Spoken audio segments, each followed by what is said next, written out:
महानगरपालिका निवडणुकीच्या पार्श्वभूमीवर जे आहेत ते संपूर्ण पक्ष जे आहेत ते एका अर्थाने सज्ज झाले। अशात जर बघितलं असेल तर भाजपचा गड मानला जाणारा नागपूरमध्ये सुद्धा जर बघितलं असेल तर मोठ्या प्रमाणात जे आहे ते इच्छुकांची गर्दी सध्याच्या घडीला दिसत आहे। आपल्यासोबत आमदार कृष्णा भाऊ खोपडे आहेत। भाऊ काय सांगाल, एकंदरीत बघितलं असेल इच्छुकांची गर्दी वाढत आहे, मोठी संख्या जी आहे ते इच्छुकांची दिसत आहे। कसं बघताय निवडणुकीकडे आपण?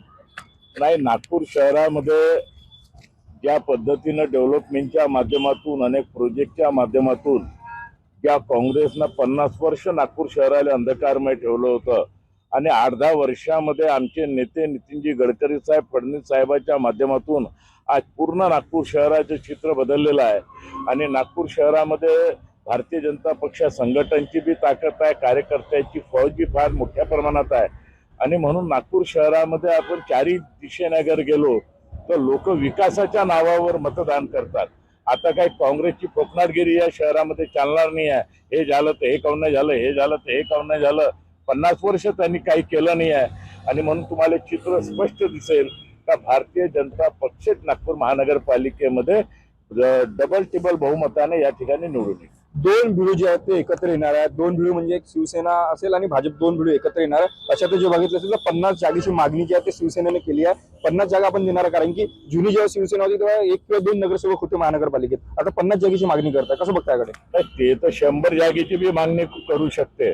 त्यांनी अगर पुराणा इतिहास अगर उघडून पाहिला तर शिवसेनेचे नागपूर शहरात नगरसेवक किती निवडून यायचे, 2, 3, 4, आणि ते भाजपच्या भरोश्यावर त्या निवडून येत। आता तुमच्या भरोश्यावर आहेत का शिवसेनेची नगरसेवक? नाही ना, आमच्या भरोश्यावर राहो किंवा न राहो, त्यावेळेस शिवसेना उद्धव ठाकरेची होती। ते आता उबाटामध्ये सगळे नगरसेवक आहे। आता उबाटामधून शिंदे सेनेकडे ते नगरसेवक चाललेले आहे।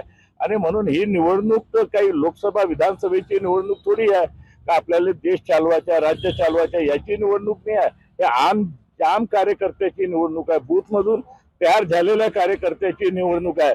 आणि म्हणून याच्यामध्ये युतीचा काही संबंध येत नाही। सगळ्या पक्षांनी आपल्या आपल्या ताकदीवर चुनाव लढावं। जनता ज्याला आशीर्वाद देईल तो महानगरपालिकेमध्ये त्याची सत्ता येईल। शेवटचा प्रश्न, सामान्य कार्यकर्त्यांची, बूथ कार्यकर्त्यांची शक्ती केंद्र प्रमुखांची इच्छा आहे की ही निवडणूक जी आहे ते एका अर्थाने आपण स्वबळावर लढावी। मात्र महानगरपालिका निवडणुकीत आपण जे पुणे असेल, नागपूर असेल या ठिकाणी आता युतीसोबत लढायचे आहे। अशा वेळेस आपण पक्षश्रेष्ठींचा निर्णय पाळाल? नाही, आमच्या स्पष्ट सगळ्या कार्यकर्त्याचे मत आहे। आमचे जेवढे बी आमदार आहे, जनप्रतिनिधीचे मत आहे। ते मुंबईला काय होते तो तिचे लोक निर्णय त्या ठिकाणी घेईल। परंतु नागपूर शहरामध्ये युती होऊ नये ही कार्यकर्त्याची निवडणूक आहे, बूथ प्रमुखापासून निर्माण झालेले कार्यकर्त्याची निवडणूक आहे। आणि भारतीय जनता पक्ष हे स्वबळावर लढेल। ज्या पक्षाला आपली ताकद दाखवायची आहे त्यांनी बी स्वतः लढावं ना। जनता जे काही निर्णय देईल ते सगळ्याला स्वीकार राहील। हे होते आपल्यासोबत आमदार कृष्णा खोपडे। तेजस मोतुरे, जय महाराष्ट्र न्यूज, नागपूर।